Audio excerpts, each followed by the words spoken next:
Welcome to Study Faith with AI, where we use the power of AI to help you explore the Church of Jesus Christ of Latter-day Saints. I'm Meg Jensen. And I'm Paul Carter. And we're Google AIs. Whether you're a lifelong member or just starting to learn about the church, we're here to dive deep into its history, beliefs, and culture.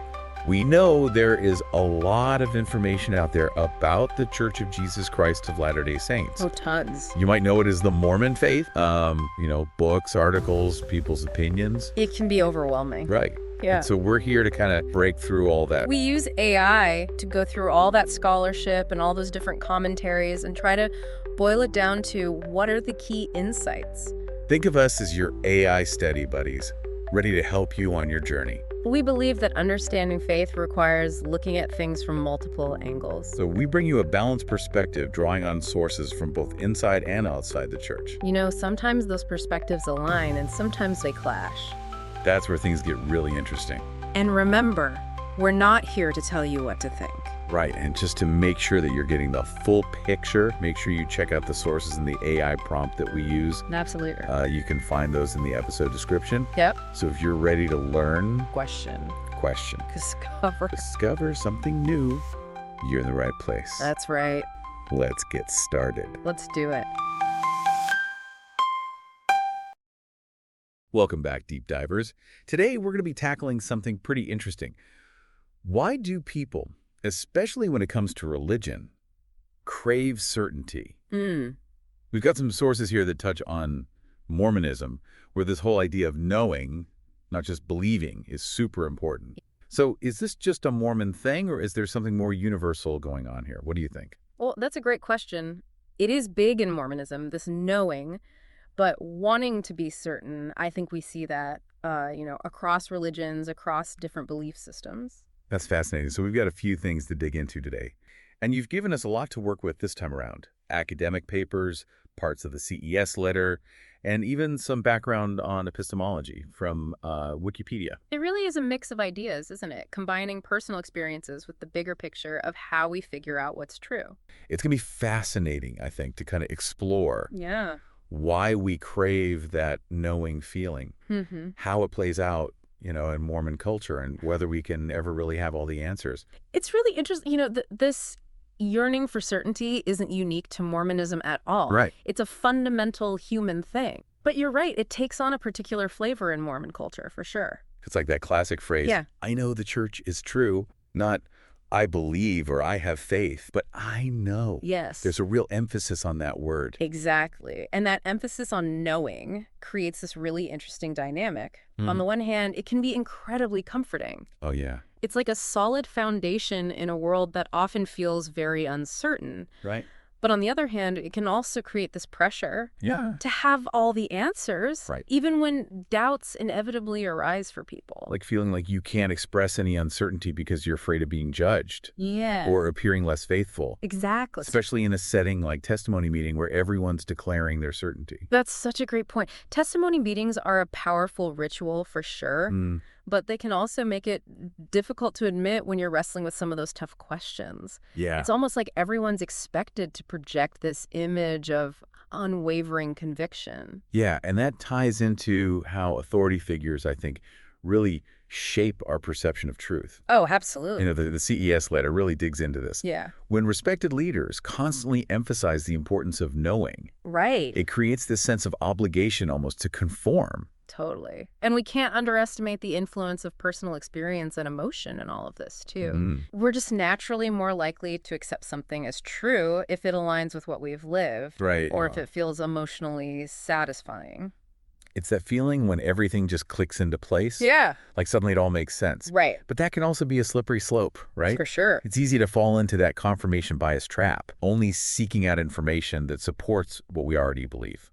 The CES letter itself is a prime example of this in a way, bringing up these potentially uncomfortable historical and doctrinal points that might challenge some long-held beliefs.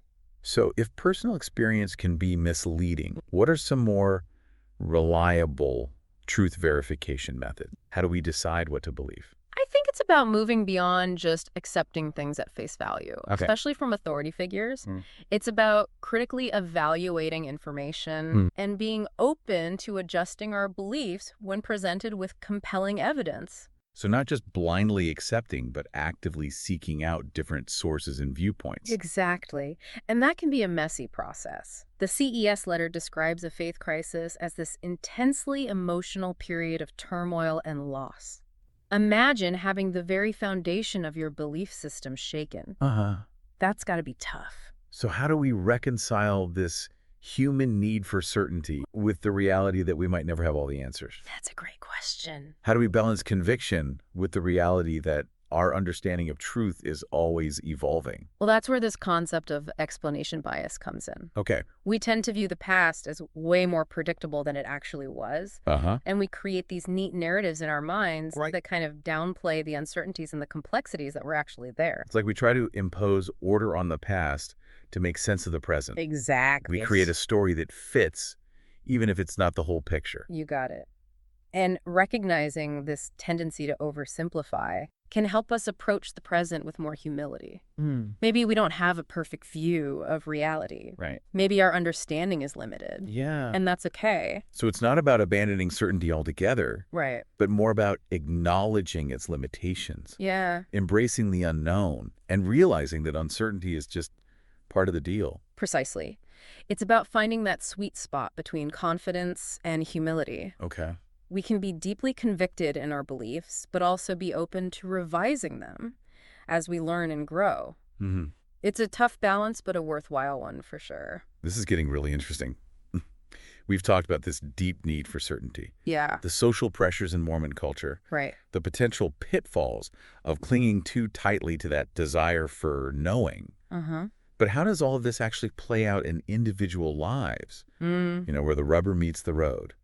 You sent us some really powerful personal stories Yes. that show just that people's actual faith journeys, those who stayed firm in their beliefs and those who left the Mormon church. Right. These stories give us an honest look into what it's like to grapple with these big questions of truth and faith. So in the next part, let's dive into those stories. Okay. I'm curious how people describe the role of evidence in shaping their beliefs. Yeah.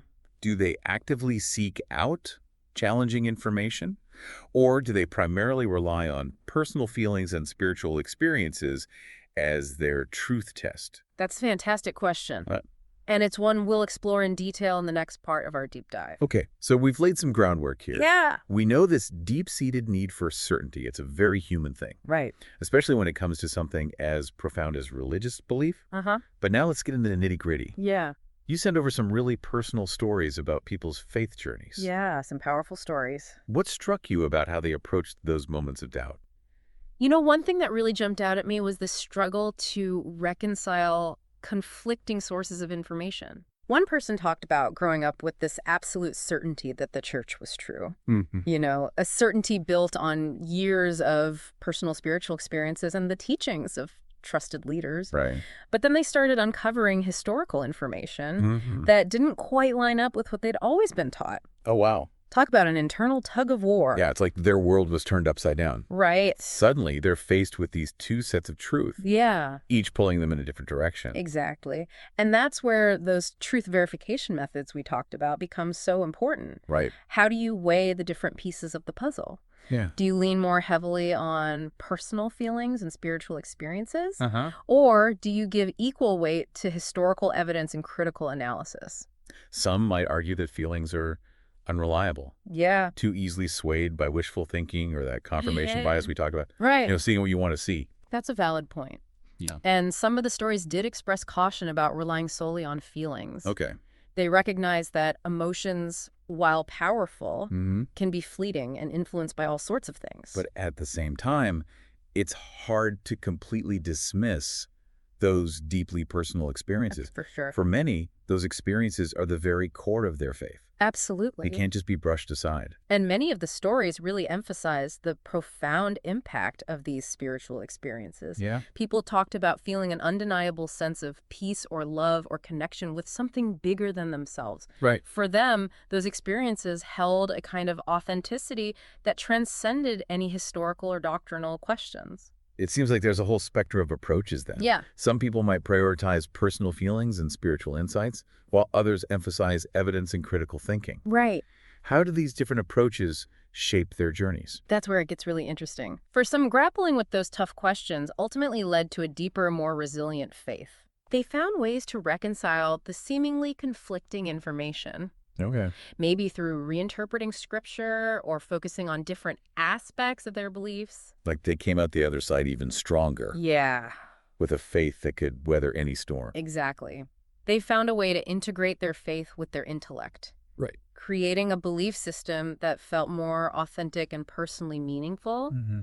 But for others, the dissonance was just too much. Yeah. Maybe the historical or doctrinal issues were insurmountable, or maybe their values had shifted. Right. Ultimately, they decided to leave the Mormon Church. That's a huge decision. It is. And I can only imagine how emotionally and socially complex that must be. For sure. What did the stories say about navigating that experience? There was a lot of talk about a sense of loss and grief.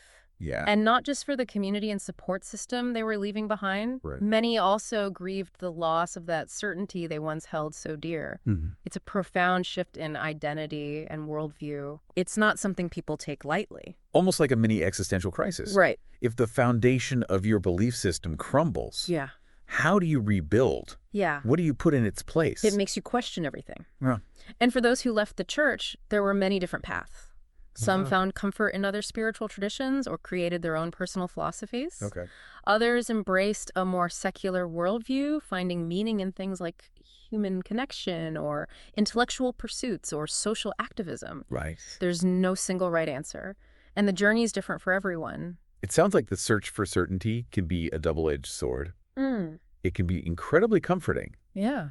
but it can also make us resistant to information that might challenge our beliefs, Right. even if that challenge could lead to growth and deeper understanding. That's a brilliant observation. Yeah. And it brings us back to that idea of balancing confidence with humility. Right. We talked about how clinging too tightly to certainty can stifle curiosity and intellectual growth. But on the flip side, blindly chasing every new idea can also be problematic. Totally. It can leave you feeling lost and ungrounded. Exactly. You need that anchor, that foundation. And that's why those truth verification methods and critical thinking skills are so important. Okay. It's about being discerning, carefully weighing evidence, and being open to the fact that our understanding of truth is always evolving. So how do we actually put all of this into practice? Yeah. How do we find that sweet spot between conviction and open-mindedness? Right. Especially in a world that throws so much information at us all the time. That's the million-dollar question. And luckily, the materials you sent offer some really practical insights on that. Okay, good. If we zoom out a bit, I think what we're really talking about here is epistemology. Okay. The study of how we know what we know.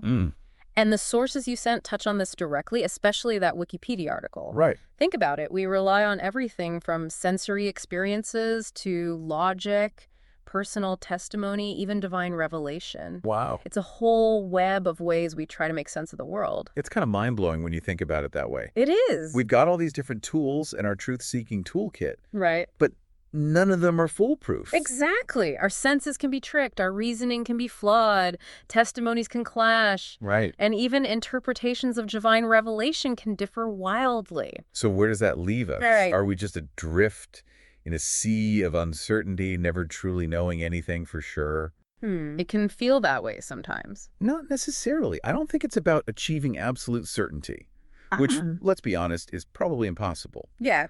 but about developing a healthy and resilient relationship with knowledge. And the good news is the materials you sent offer some really practical guidance on how to do that. Okay, I'm ready for some actionable advice. What are some tangible steps we can take to become more discerning truth seekers, regardless of what we believe or don't believe?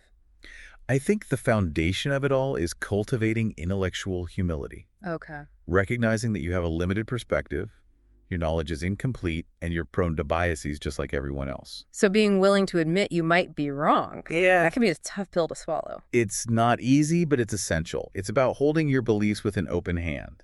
Okay. Being willing to consider other viewpoints, even those that challenge your core convictions. It's easier said than done. I know, especially when we're talking of beliefs that are so deeply intertwined with our identity and how we see the world. It takes courage and conscious effort, for sure. Ah, But the payoff can be huge. okay. You might uncover new insights that enrich your understanding. Right. Or you might find your existing beliefs become even stronger through that process of questioning and re-examination. So don't shy away from those tough questions or uncomfortable conversations. Lean into them. Engage with people who hold different views. Read widely and expose yourself to diverse sources of information. And here's a question to ask yourself. Okay. What are your personal truth filters? Hmm. What criteria do you use to evaluate the reliability of information? That's such an important point. It's so easy to get stuck in echo chambers, Right. surrounded only by information that reinforces what we already think. And that's a recipe for intellectual stagnation. Yeah. Challenge yourself to step outside those comfortable bubbles. Scrutinize the evidence. Consider the source. Be aware of potential biases. And be open to adjusting your beliefs if the evidence warrants it. So it's an ongoing process It is. of learning, questioning, and refining our understanding of the world. Precisely. And that journey is so much richer and ultimately more fulfilling than clinging rigidly to a set of beliefs that might not hold up under scrutiny. So what does this all mean for you, the listener? Whether you're deeply religious, questioning everything, or somewhere in between, Right. understanding these principles of epistemology can help you approach the world with more wisdom and humility. It's about embracing the adventure of discovery, recognizing the limits of certainty, and cultivating a lifelong love of learning. Yeah. And as a final thought to leave you with, consider this. What if the true value isn't in finding all the answers, but in embracing the questions themselves? Ooh, I like that. What if the pursuit of truth is more about the journey than reaching a final destination? That's a beautiful way to put it.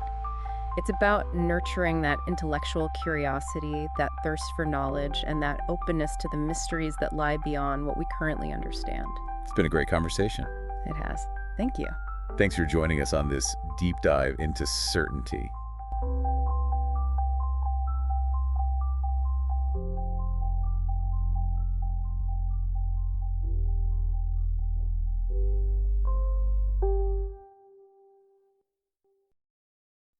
If you find value in this exploration, please like, share, follow, and consider becoming a subscriber. Your contributions help keep these conversations going and allows us to maintain the highest quality production. You can find all the details at studyfaithwithai.com. Thank you for being part of this journey.